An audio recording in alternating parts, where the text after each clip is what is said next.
Welcome to the Market Edge Tech Talk with Paule and special guest David Blake. We're going to review the market conditions of the past week as well as longer-term trends from a technical perspective, take a closer look at the major indices, and to wrap it up, dig into a handful of individual stocks and ETFs requested by subscribers. If you have questions or want to submit a stock for next week's webinar, email us at support@marketedge.com. Hello and welcome to the Tuesday Tech Talk for July 17th. My name is Paule and I'm here with my co-host David Blake, more commonly known as the Doc. How you doing, Will? I'm doing all right. Let's jump right into it with the market letter. David, can you start us off?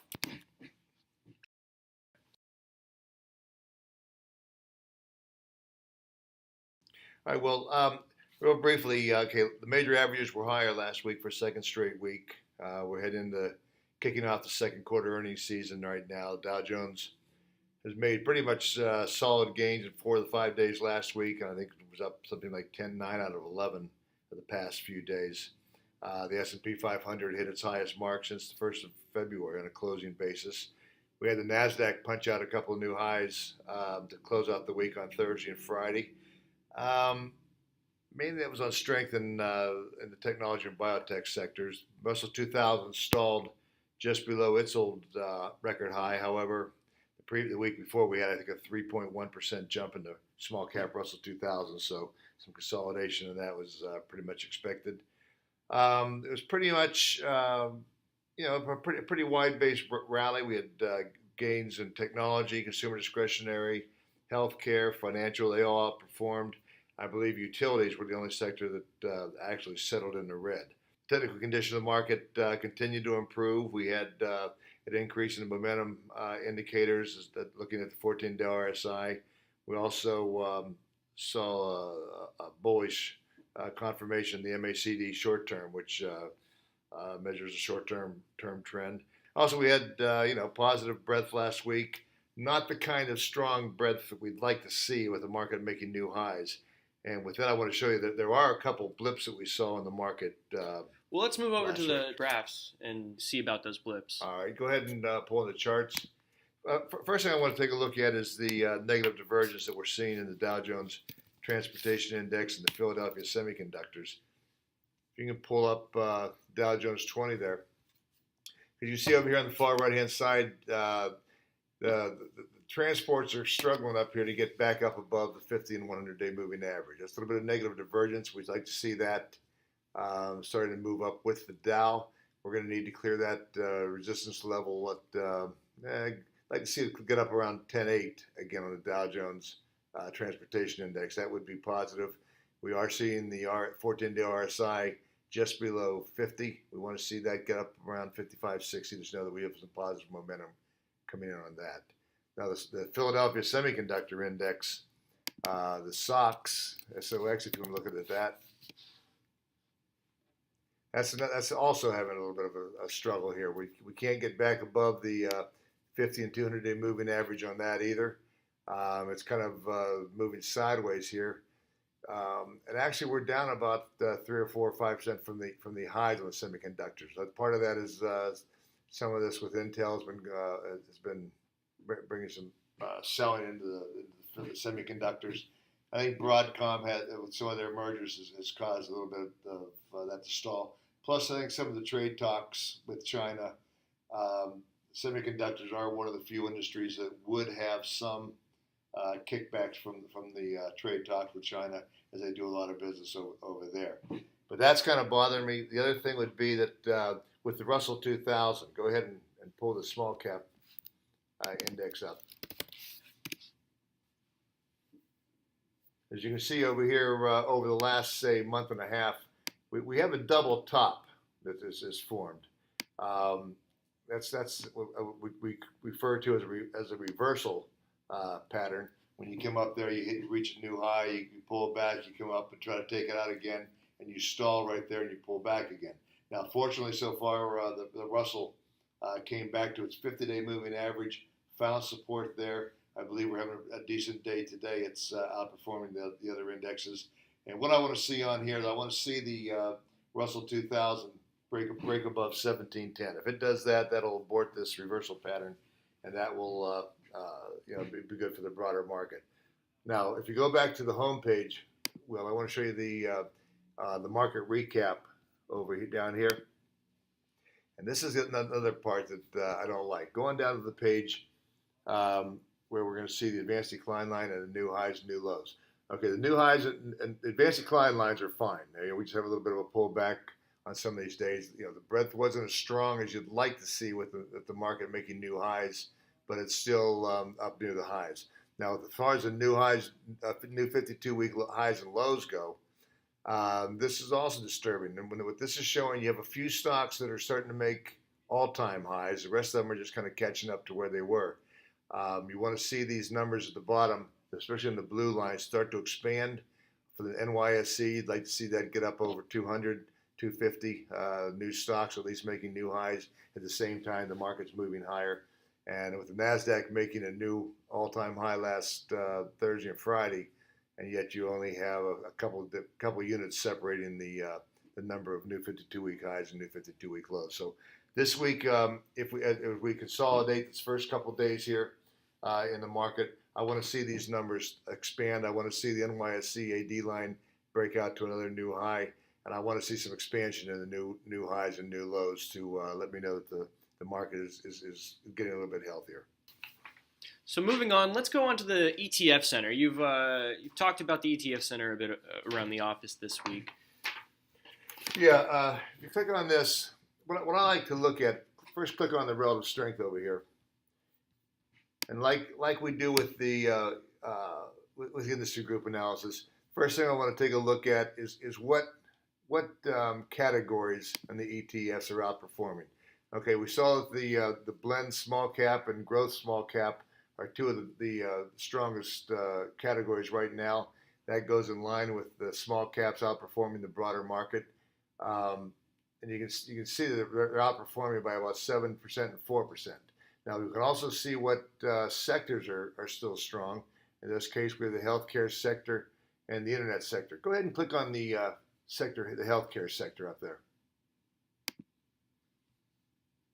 What we're going to do over here is we'll give you a little chart like we do with the industry group, show you what how the ETF category is doing versus the S&P 500. Now over here at the bottom though, we'll take all those ETFs that are in that category and let you know what's strong and weak. In particular today, I wanted XPH. I wanted you to take a look at that. As you can see, that thing really starting to roll. That's the S&P Pharmaceutical ETF. We have a long on that. The strength index has outperformed, and today we actually had an earnings beat by Johnson & Johnson, which is going to push this thing up probably close to a new 52-week high. If you also go back again on this, and this will allow you on the healthcare to break it down into the pharmaceuticals, the biotechs, whatever. But go over here and click on the 1 week percent change. Do it again, one more time. Okay, not looking at the leverage things, but this will also give you as far as what sectors that may have pulled back that are underperforming that are starting to go again. In this case, we had some weakness in the technology sector over the last couple of weeks where it wasn't quite as strong, as some of the other sections. But over the last week, it's up 2.04%. Now, the relative strength on this says it's underperforming the S&P 500 by 8%. I'm not so sure about that, but like I said, we had a strong movement in this. Just over the last week, you see most of these things are all up. The technology is up, the growth large cap, the industrials are up, the healthcare sector, and this can help you find pinpoints of stuff that is just starting to go. If you find something that maybe has been it's just improving, when you go on the 1 week percent change, it'll allow you to to see that okay, this thing was underperforming for a while. Now it's starting to go with the broader market. It's even starting to outperform. So we've had a few client questions come in. Firstly, I think we should go over the strength indicator. I think we've had a few that are really concerned about that and how to really use that. Yeah, while we're on the ETF page, go ahead and click on let's go ahead and say sector technology. That would be a good one to go to. All right. Okay, over on the far right side, you'll see this says strength. It'll say either perform, outperform, or possibly even underperform. What the strength ratings do is they will look at a particular group or category that has a high probability of outperforming the broader market as measured by the S&P 500 over the near term. Okay, it's looking at the group's relative strength over a shorter period than what the 50-day relative strength is, and if it's outperforming over, say, a 5-day period or something like that, we believe that the momentum in that category of stocks will probably lead to outperformance over the short term. So that is something that, again, if you come down where you have a choice of picking 2 or 3 ETFs or industries or stocks, and you get to 2 or 3 that you like, 2 of them are just ready to perform on the strength index versus one of them is outperform, you'll probably want to go ahead and take the outperform. That generally will have a little bit more momentum than what the other one would have. I think our next question is going to be about percent movement on second opinion. We had quite a few questions about this come in. Now let's move over to our second opinion page here. Go ahead and put Johnson & Johnson, J&J. J&J, okay.